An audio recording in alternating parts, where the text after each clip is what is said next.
3 years ago I was on my way out to the east, and as an extra day in London was of some importance, I took the Friday evening mail train to Brindisi instead of the usual Thursday morning Marseilles express.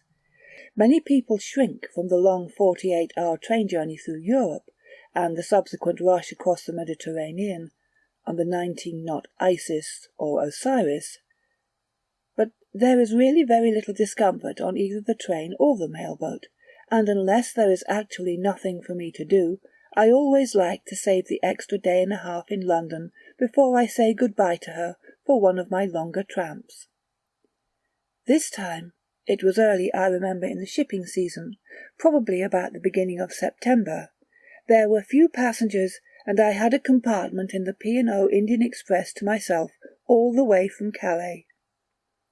All Sunday I watched the blue waves dimpling the Adriatic, and the pale rosemary along the cuttings, the plain white towns with their flat roofs and their bold duomos, and the grey-green gnarled olive orchards of Apulia. The journey was just like any other. We ate in the dining car as often and as long as we decently could. We slept after luncheon. We dawdled the afternoon away with yellow-backed novels.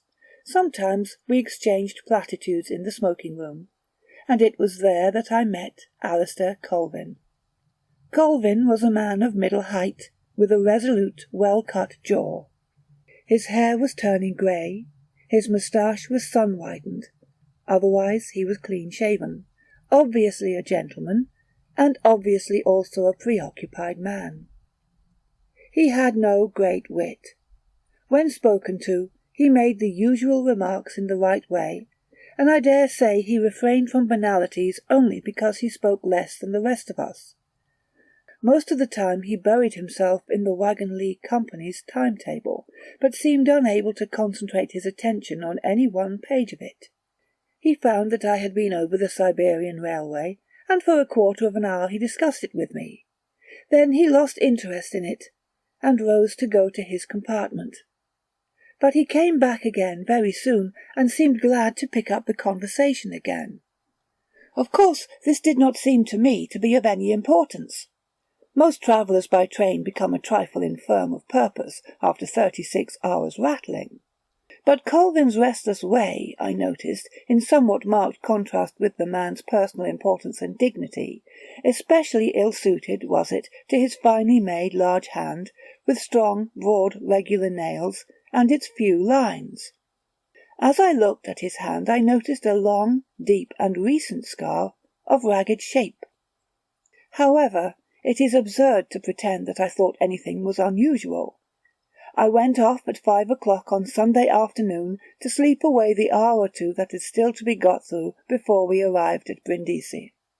Once there, we few passengers transhipped our hand baggage, verified our berths — there was only a score of us in all — and then, after an aimless ramble of half an hour in Brindisi, we returned to dinner at the Hotel International, not wholly surprised that the town had been the death of Virgil. If I remember rightly, there is a gaily painted hall at the International. I do not wish to advertise anything, but there is no other place in Brindisi at which to await the coming of the mails, and after dinner I was looking with awe at a trellis overgrown with blue vines, when Colvin moved across the room to my table.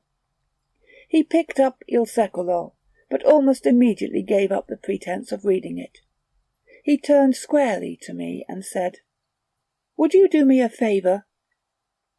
One doesn't do favours to stray acquaintances on continental expresses without knowing something more of them than I knew of Colvin. But I smiled in a non-committal way, and asked him what he wanted. I wasn't wrong in part of my estimate of him. He said bluntly, "Will you let me sleep in your cabin on the Osiris?" And he coloured a little as he said it. Now, there is nothing more tiresome than having to put up with a stable companion at sea, and I asked him rather pointedly, "Surely there is room for all of us?" I thought that perhaps he had been partnered off with some mangy Levantine, and wanted to escape from him at all hazards. Colvin, still somewhat confused, said, "Yes, I am in a cabin by myself, but you would do me the greatest favour if you would allow me to share yours." This was all very well, but, besides the fact that I always sleep better when alone, there had been some recent thefts on board English liners, and I hesitated, frank and honest and self-conscious as Colvin was. Just then the mail train came in with a clatter and a rush of escaping steam, and I asked him to see me again about it on the boat when we started. He answered me curtly. I suppose he saw the mistrust in my manner. "I am a member of White's." I smiled to myself as he said it, but I remembered in a moment that the man, if he were really what he claimed to be, and I make no doubt that he was, must have been sorely put to it before he urged the fact, as a guarantee of his respectability, to a total stranger at a Brindisi hotel. That evening, as we cleared the red and green harbour lights of Brindisi, Colvin explained. This is his story in his own words. "When I was travelling in India some years ago, I made the acquaintance of a youngish man in the woods and forests. We camped out together for a week, and I found him a pleasant companion. John Barton was a light-hearted soul when off duty, but a steady and capable man in any of the small emergencies that continually arise in that department. He was liked and trusted by the natives, and though a trifle overpleased with himself when he escaped to civilization at Simla or Calcutta, Barton's future was well assured in government service, when a fair-sized estate was unexpectedly left to him, and he joyfully shook the dust of the Indian plains from his feet and returned to England. For 5 years he drifted about London. I saw him now and then. We dined together about every 18 months, and I could trace pretty exactly the gradual sickening of Barton with a merely idle life. He then set out on a couple of long voyages, returned as restless as before, and at last told me that he had decided to marry and settle down at his place, Thurnley Abbey, which had long been empty. He spoke about looking after the property and standing for his constituency in the usual way. Vivian Wilde, his fiancée, had, I suppose, begun to take him in hand. She was a pretty girl with a deal of fair hair and rather an exclusive manner, deeply religious in a narrow school. She was still kindly and high-spirited, and I thought that Barton was in luck. He was quite happy and full of information about his future. Among other things, I asked him about Thurnley Abbey. He confessed that he hardly knew the place. The last tenant, a man called Clark, had lived in one wing for 15 years and seen no one. He had been a miser and a hermit. It was the rarest thing for a light to be seen at the Abbey after dark. Only the barest necessities of life were ordered, and the tenant himself received them at the side door. His one half-caste manservant, after a month's stay in the house, had abruptly left without warning, and had returned to the southern states. One thing Barton complained bitterly about. Clark had wilfully spread the rumour among the villagers that the Abbey was haunted, and had even condescended to play childish tricks with spirit lamps and salt in order to scare trespassers away at night. He had been detected in the act of this tomfoolery, but the story spread, and no one, said Barton, would venture near the house except in broad daylight. The hauntedness of Thurnley Abbey was now, he said with a grin, part of the gospel of the countryside, but he and his young wife were going to change all that. Would I propose myself any time I liked? I, of course, said I would, and equally, of course, intended to do nothing of the sort without a definite invitation. The house was put in thorough repair, though not a stick of the old furniture and tapestry were removed. Floors and ceilings were relaid, the roof was made watertight again, and the dust of half a century was scoured out. He showed me some photographs of the place. It was called an abbey, though as a matter of fact it had been only the infirmity of the long-vanished Abbey of Gloucester some 5 miles away. The larger part of the building remained as it had been in pre-Reformation days, but a wing had been added in Jacobean times, and that part of the house had been kept in something like repair by Mr. Clark. He had in both the ground and first floors set a heavy timber door, strongly barred with iron, in the passage between the earlier and the Jacobean parts of the house, and had entirely neglected the former. So there had been a good deal of work to be done.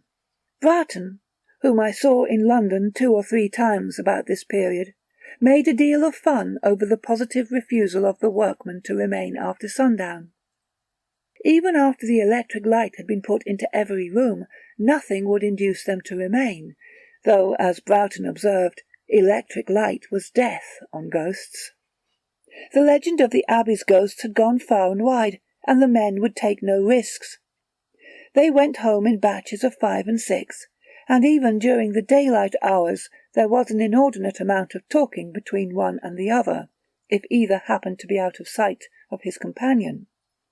On the whole, though nothing of any sort or kind had been conjured up even by their heated imaginations during their 5 months' work upon the Abbey, the belief in the ghost was rather strengthened than otherwise in Thurnley because of the men's confessed nervousness, and local tradition declared itself in favour of the ghost of an immured nun.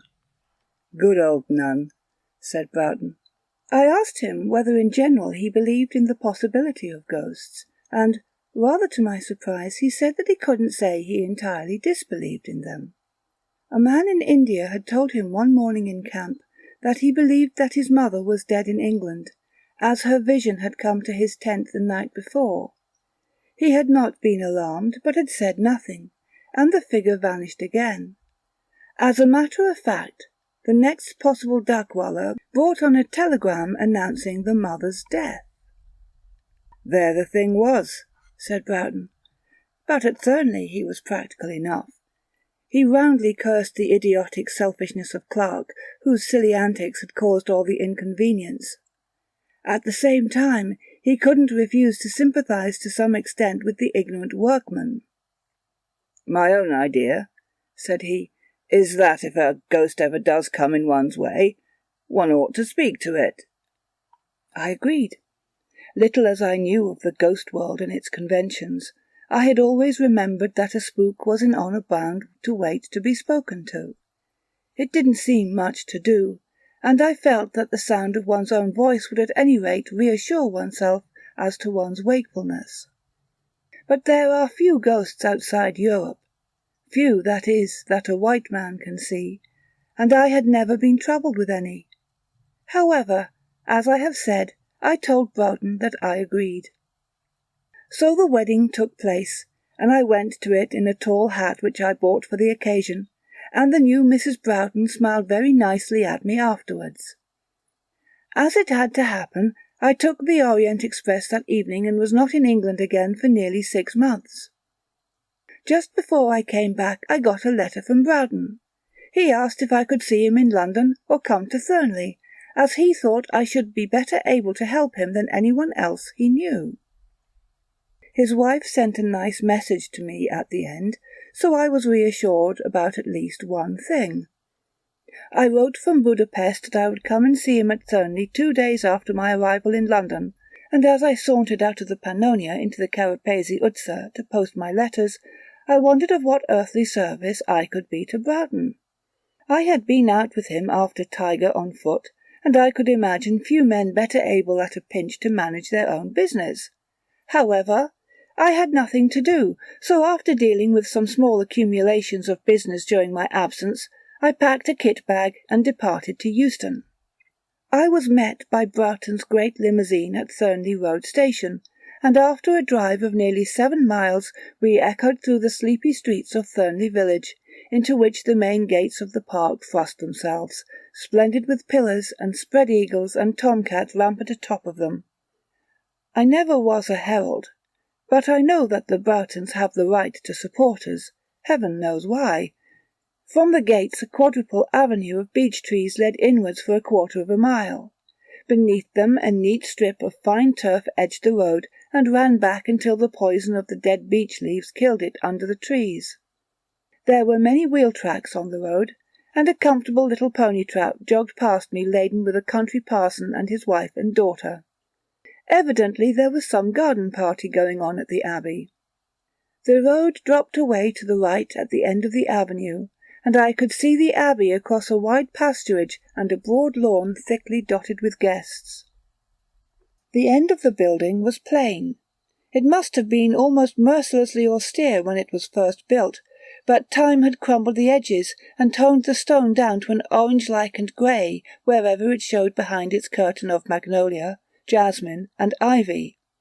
Farther on was the 3-storied Jacobean house, tall and handsome. There had not been the slightest attempt to adapt the one to the other, but the kindly ivy had glossed over the touching point. There was a tall flash in the middle of the building, surmounting a small bell tower. Behind the house there rose the mountainous verdure of Spanish chestnuts all the way up the hill. Barton had seen me coming from afar, and walked across from his other guests to welcome me before turning me over to the butler's care. This man was sandy-haired and rather inclined to be talkative. He could, however, answer hardly any questions about the house. He had, he said, only been there 3 weeks. Mindful of what Barton had told me, I made no inquiries about ghosts, though the room into which I was shown might have justified anything. It was a very large, low room with oak beams projecting from the white ceiling. Every inch of the walls, including the doors, was covered with tapestry, and a remarkably fine Italian 4-post bedstead, heavily draped, added to the darkness and dignity of the place. All of the furniture was old, well-made, and dark. Underfoot there was a plain green pile carpet, the only new thing about the room except the electric light fittings and the jugs and basins. Even the looking-glass on the dressing-table was an old pyramidal Venetian glass, set in heavy Repusi frame of tarnished silver. After a few minutes cleaning up, I went downstairs and out upon the lawn, where I greeted my hostess. The people gathered there were of the usual country type, all anxious to be pleased and roundly curious as to the new master of the Abbey. Rather to my surprise, and quite to my pleasure, I rediscovered Glenham, whom I had known well in old days in Barotseland. He lived quite close, as he remarked with a grin. I ought to have known. But, he added, I don't live in a place like this. He swept his hand to the long, low lines of the Abbey in obvious admiration, and then, to my intense interest, muttered beneath his breath, "Thank God." He saw that I had overheard him, and turning to me said decidedly, "Yes, thank God," I said, and I meant it. I wouldn't live at the Abbey for all Barton's money. "But surely," I demurred, "you know that old Clark was discovered in the very act of setting light on his bugaboos?" Glenham shrugged his shoulders. "Yes, I know about that, but there is something wrong with the place still. All I can say is that Barton is a different man since he lived here. I don't believe that he will remain much longer. But you're staying here? Well, you'll hear all about it tonight. There's a big dinner, I understand." The conversation turned off to old reminiscences, and Glenham soon after had to go. Before I went to dress that evening, I had 20 minutes' talk with Barton in his library. There was no doubt that the man was altered, gravely altered. He was nervous and fidgety, and I found him looking at me only when my eye was off him. I naturally asked him what he wanted of me. I told him I would do anything I could, but that I couldn't conceive what he lacked that I could provide. He said with a lustreless smile that there was, however, something, and that he would tell me the following morning. It struck me that he was somehow ashamed of himself, and perhaps ashamed of the part he was asking me to play. However, I dismissed the subject from my mind and went up to dress in my palatial room. As I shut the door, a draught blew out the Queen of Sheba from the wall, and I noticed that the tapestries were not fastened to the wall at the bottom. I have always held very practical views about spooks, and it has often seemed to me that the slow waving in firelight of loose tapestry upon a wall would account for 90% of the stories one hears. Certainly the dignified undulation of this lady with her attendants and huntsmen, one of whom was untidily cutting the throat of a fallow deer upon the very steps on which King Solomon, a grey Flemish nobleman with the Order of the Golden Fleece, awaited his fair visitor, gave colour to my hypothesis. Nothing much happened at dinner. The people were very much like those of the garden party. A young woman next me seemed anxious to know what was being read in London. As she was far more familiar than I with the most recent magazines and literary supplements, I found salvation in being myself instructed in the tendencies of modern fiction. All true art, she said, was shot through and through with melancholy. How vulgar were the attempts at wit that marked so many modern books. From the beginning of literature it had always been tragedy that embodied the highest attainment of every age. To call such works morbid merely begged the question. No thoughtful man, she looked sternly at me through the steel rim of her glasses, could fail to agree with me. Of course, as one would, I immediately and properly said that I slept with Pet Ridge and Jacobs under my pillow at night, and that if Jorrocks weren't quite so large and cornery, I would add him to the company. She hadn't read any of them, so I was saved for a time. But I remember grimly that she said that the dearest wish of her life was to be in some awful and soul-freezing situation of horror, and I remember that she dealt hardly with the hero of Nat Painter's vampire story between nibbles at her brown bread ice. She was a cheerless soul, and I couldn't help thinking that if there were many such in the neighbourhood, it was not surprising that old Glenham had been stuffed with some nonsense or other about the Abbey. Yet nothing could well have been less creepy than the glitter of silver and glass, and the subdued lights and cackle of conversation all around the dinner-table. After the ladies had gone, I found myself talking to the rural dean. He was a thin, earnest man, who at once turned the conversation to old Clark's buffooneries. But, he said, Mr. Broughton had introduced such a new and cheerful spirit, not only into the Abbey, but, he might say, into the whole neighbourhood, that he had great hopes that the ignorant superstitions of the past were from henceforth destined to oblivion. Thereupon his other neighbour, a portly gentleman of independent means and position, audibly remarked, Amen, which damped the rural dean, and we talked to partridges past, partridges present, and pheasants to come. At the other end of the table Broughton sat with a couple of his friends, red-faced hunting men. Once I noticed that they were discussing me, but I paid no attention to it at the time. I remembered it a few hours later. By 11 all the guests were gone, and Broughton, his wife, and I were alone together under the fine plaster ceiling of the Jacobean drawing-room. Mrs. Broughton talked about one or two of the neighbours, and then, with a smile, said that she knew I would excuse her, shook hands with me, and went off to bed. I am not very good at analysing things, but I felt that she talked a little uncomfortably, and with a suspicion of effort, smiled rather conventionally, and was obviously glad to go. These things seemed trifling enough to repeat, but I had throughout the faint feeling that everything was not quite square. Under the circumstances, this was enough to set me wondering what on earth the service could be that I was to render, wondering also whether the whole business were not some ill-advised jest in order to make me come down from London for a mere shooting party. Broughton said little after she had gone, but he was evidently labouring to bring the conversation round to the so-called haunting of the Abbey.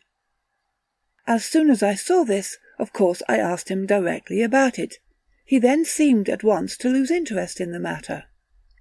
There was no doubt about it. Broughton was somehow a changed man, and to my mind he had changed in no way for the better.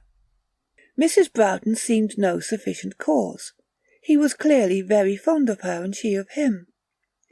I reminded him that he was going to tell me what I could do for him in the morning, pleaded my journey, lighted a candle, and went upstairs with him. At the end of the passage leading into the old house he grinned weakly and said, Mind, if you see a ghost, do talk to it. You said you would. He stood irresolutely a moment and then turned away. At the door of his dressing-room he paused once more. "I'm here," he called out, "if you should want anything. Good night," and he shut the door. I went along the passage to my room, undressed, switched on a lamp beside my bed, read a few pages of The Jungle Book, and then, more than ready for sleep, turned the light off and went fast asleep. 3 hours later I woke up. There was not a breath of wind outside. There was not even a flicker of light from the fireplace. As I lay there, the ash tinkled slightly as it cooled, but there was hardly a gleam of the dullest red in the grate. An owl cried among the silent Spanish chestnuts on the slope outside. I idly reviewed the events of the day, hoping that I should fall off to sleep again before I reached dinner. But at the end, I seemed as wakeful as ever. There was no help for it. I must read my Jungle Book again until I felt ready to go off, so I fumbled for the pair at the end of the cord that hung down inside the bed, and I switched on the bedside lamp. The sudden glory dazzled me for a moment. I felt under the pillow for my book with half-shut eyes.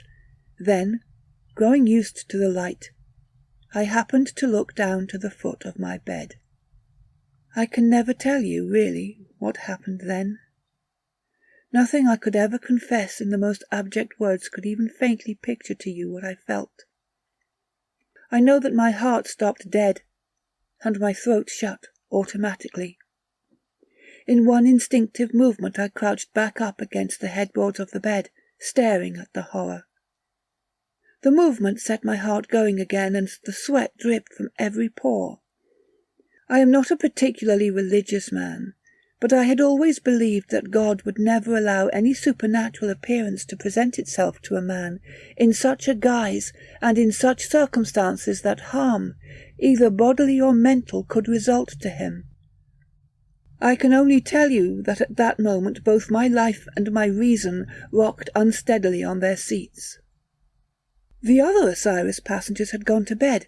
Only he and I remained leaning over the starboard railing, which rattled uneasily now and then under the fierce vibration of the over-engined mail-boat.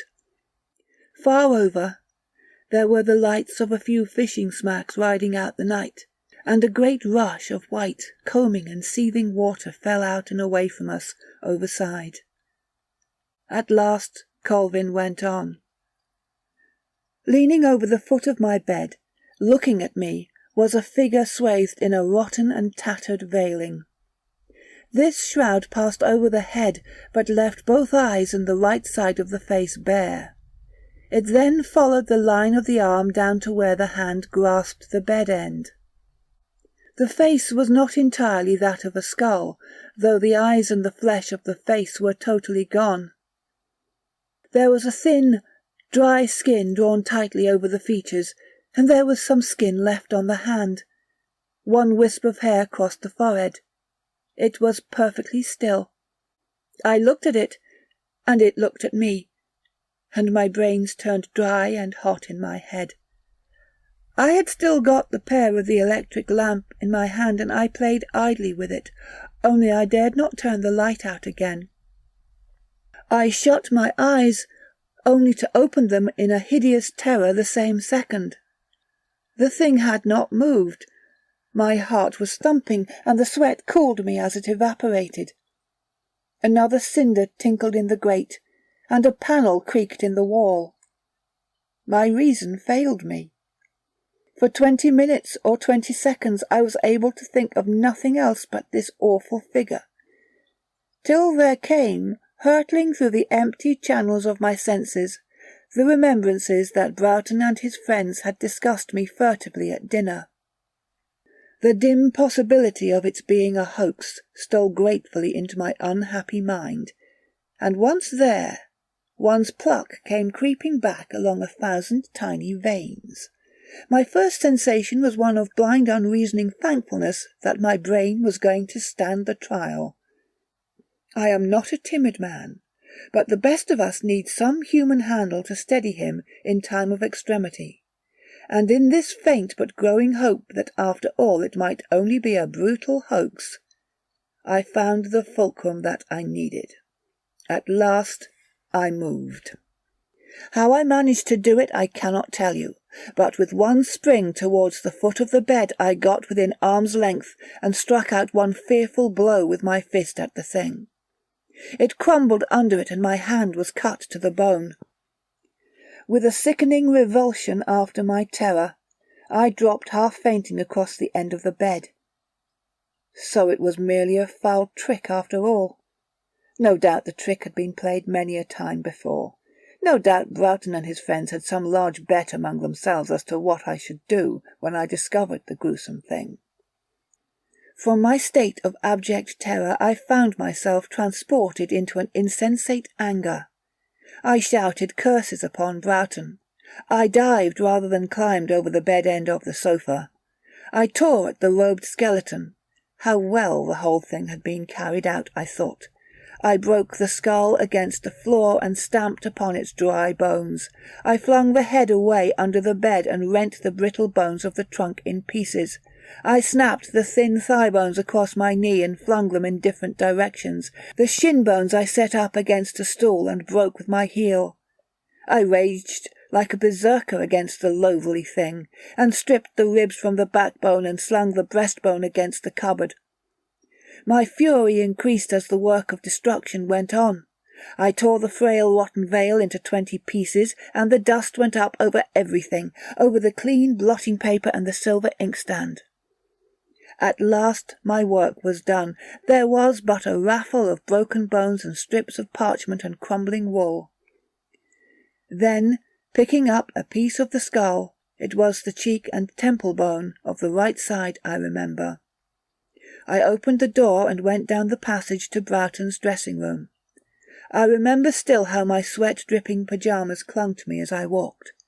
At the door I kicked and entered. Barton was in bed. He had already turned the light on and seemed shrunken and horrified. For a moment he could hardly pull himself together. Then I spoke. I don't know what I said.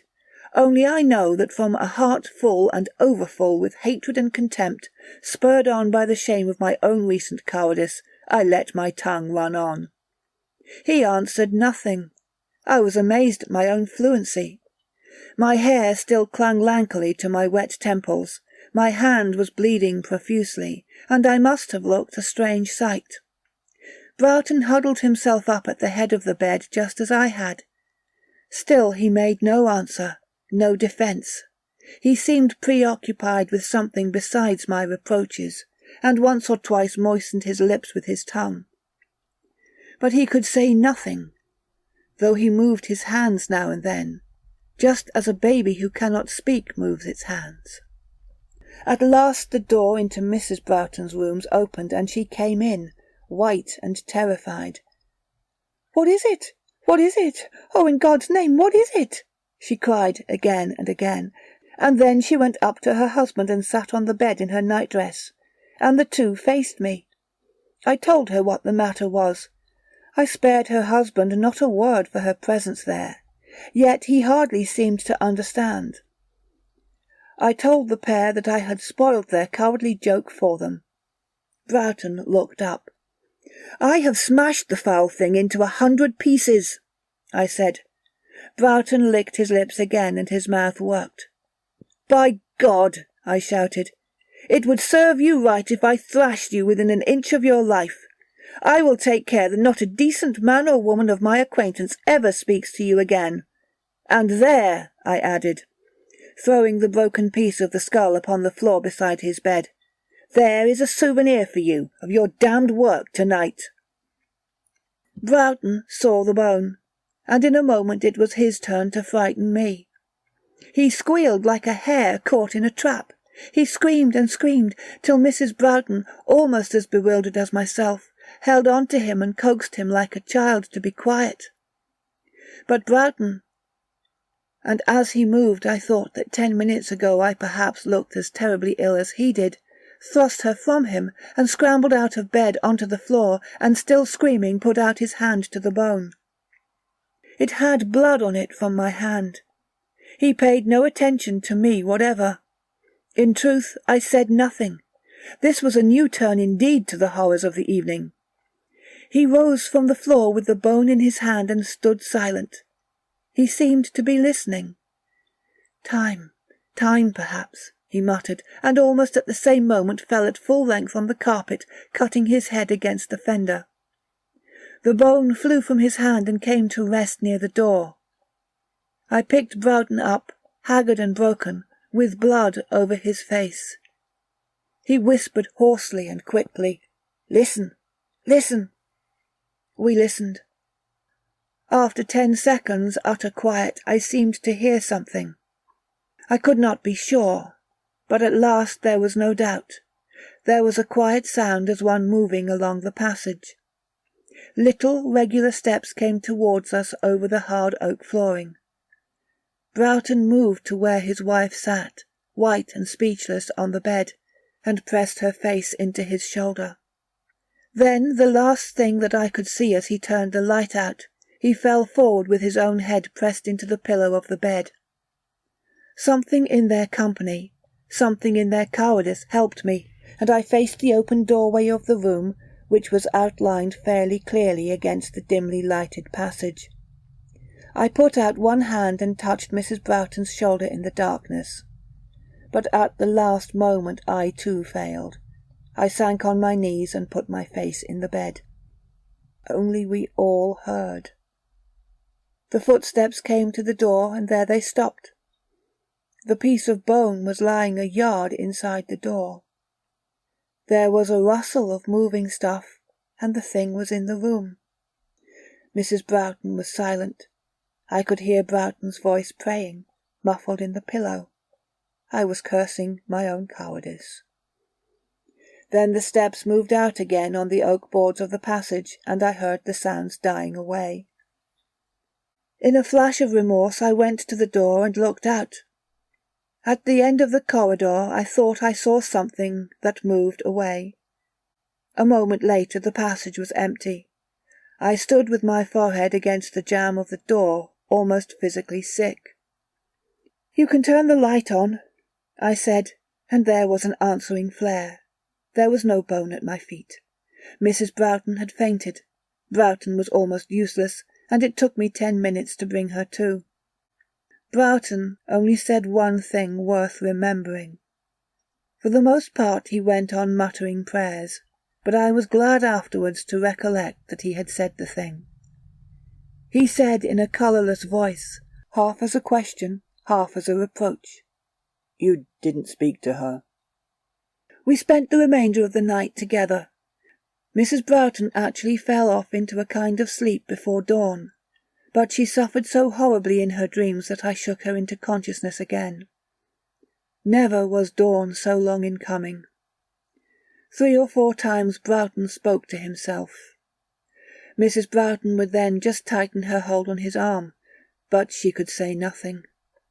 As for me, I can honestly say that I grew worse as the hours passed and the light strengthened.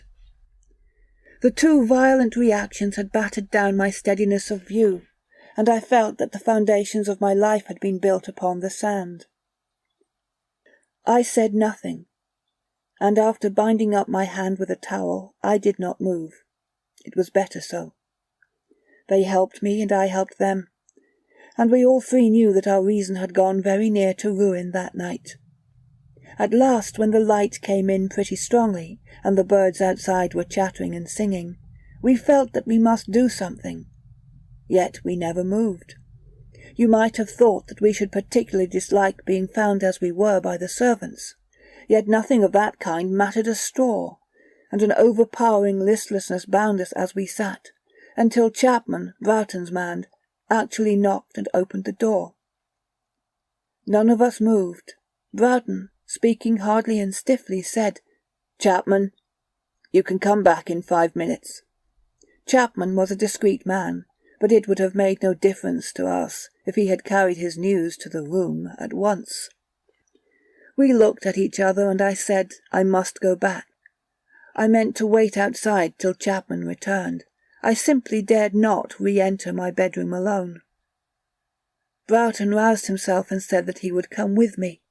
Mrs. Broughton agreed to remain in her own room for 5 minutes if the blinds were up and all the doors left open. So Barton and I, leaning stiffly one against the other, went down to my room. By the morning light that filtered past the blinds we could see our way, and I released the blinds. There was nothing wrong with the room from end to end, except smears of my own blood on the end of the bed, on the sofa, and on the carpet where I had torn the thing to pieces. Colvin had finished his story. There was nothing to say. 7 bells stuttered out from the forecastle, and the answering cry wailed through the darkness. I took him downstairs. Of course, I am much better now, but it is a kindness of you to let me sleep in your cabin.